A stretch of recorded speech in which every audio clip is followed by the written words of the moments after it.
Lyre of the Lion by TheNightNinja2. Chapter 36. An Encanto without Mirabel. The party was still in full swing in Casita, which was obviously aware of what had transpired in Narnia. "Should we go down and tell them what happened?" asked Antonio. "Let's wait until tomorrow, when the rest of the village isn't here," said Louisa. "I wonder how our rooms changed," said Antonio.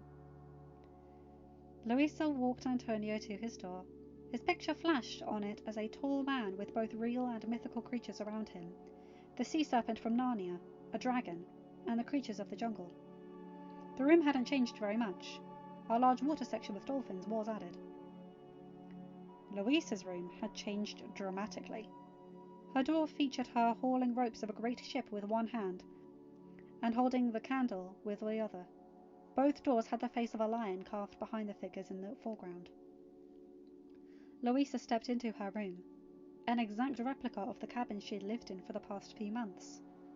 The bed, however, was replaced by a dresser, and she saw a large hammock for her to sleep in.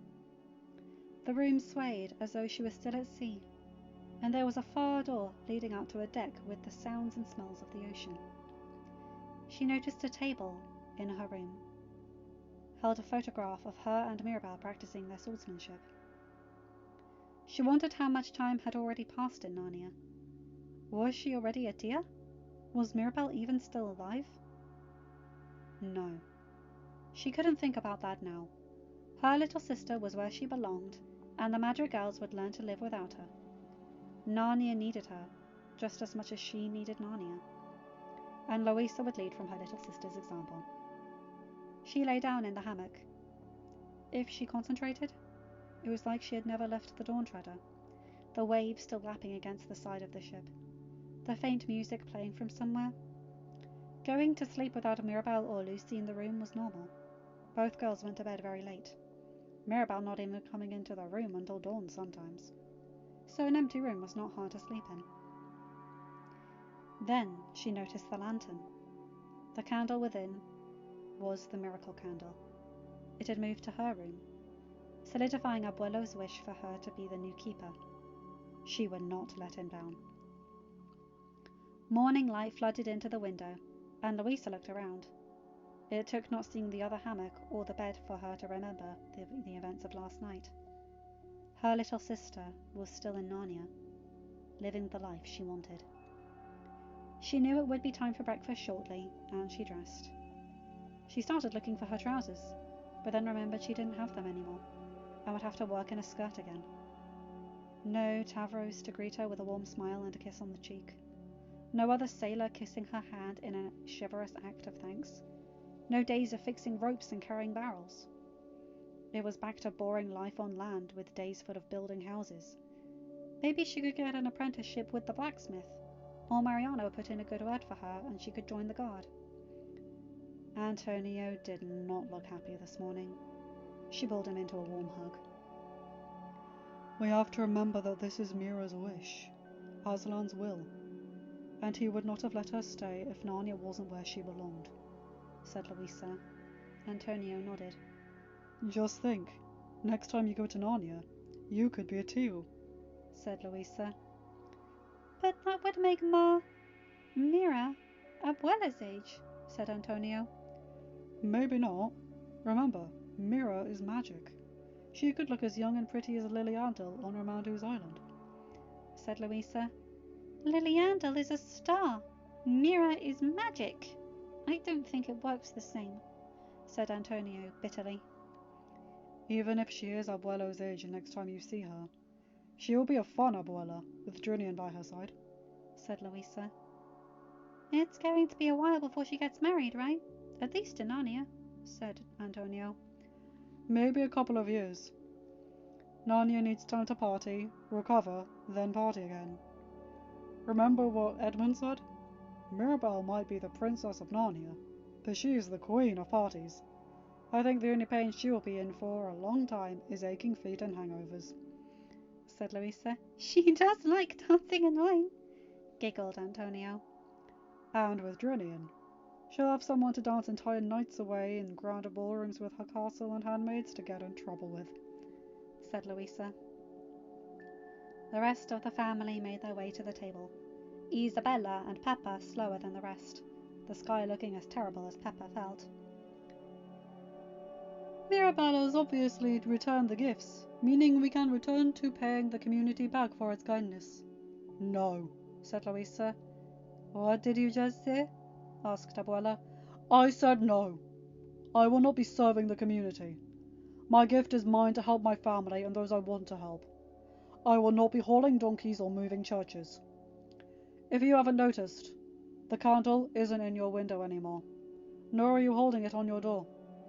Abuelo entrusted me with it, and it is in my room, said Louisa firmly. Louisa, you met your abuelo? Asked Julieta. Antonio and I both did, while we were in Narnia. We spent months there, and Mirabelle chose to remain in Narnia. Abuelo is extremely disappointed in Abuela, but is very proud of the rest of us. Mirabelle was a gift from Abuelo, a final gift to help us. She has fulfilled her destiny, and can now fulfill her dreams. She is in Narnia, likely married by now, because of how strange time works between worlds. Narnia has its princess, and now I have my voice, said Louisa. The change in Louisa was obvious. She was confident, self-assured, and looked stronger than ever. What is Narnia really like? Asked Camilo. While we didn't get to see the country proper, other than one of the territories called the Lone Islands, we were at sea the whole time, sailing to the end of that world, discovering new islands and finding lost lords, meeting actual stars and new creatures.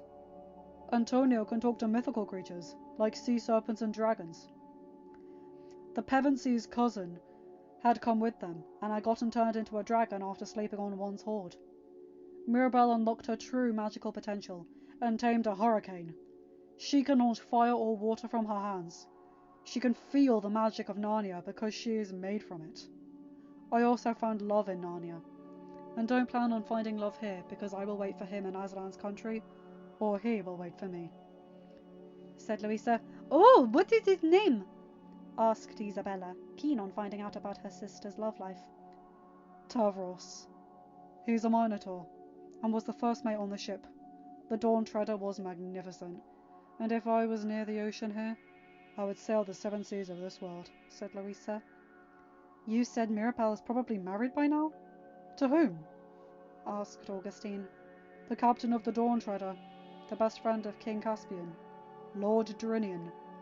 They were courting when we left, said Louisa. And how old is he? Asked Julieta.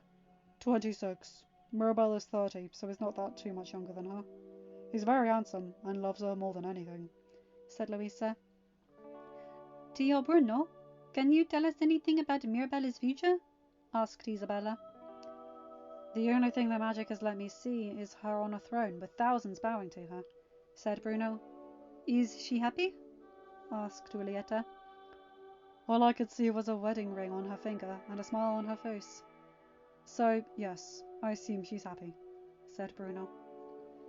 Louisa informed the village about Mirabelle's whereabouts, and although many were sad that she would no longer be around, Mariano helped them understand that Mirabelle was most definitely where she belonged. Alma might have had her room back, but she definitely wasn't in charge anymore. Louisa assumed the duties of the leader of the Encanto with great success. Many villagers wondered why they had done things Alma's way in the first place, when Louisa's ideas were obvious and simple. And even though Mirabelle's absence was noticed and felt, it didn't affect the running of the town much at all. Louisa ran the town exactly as Mirabelle would have expected her to, with respect and love. End of chapter. Hi guys, hope you enjoyed that one. Okay, so after this we've got one chapter and I think an epilogue, and I loved that chapter. Louisa putting her foot down. Yes, I like that.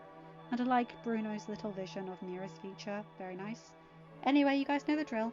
Like, comment and subscribe and hit that bell to get notified whenever I upload a new video. Have a good day night, whatever time zone you're in. Bye my guys, girls and non-binary pals. I'll see you in another video. Take care.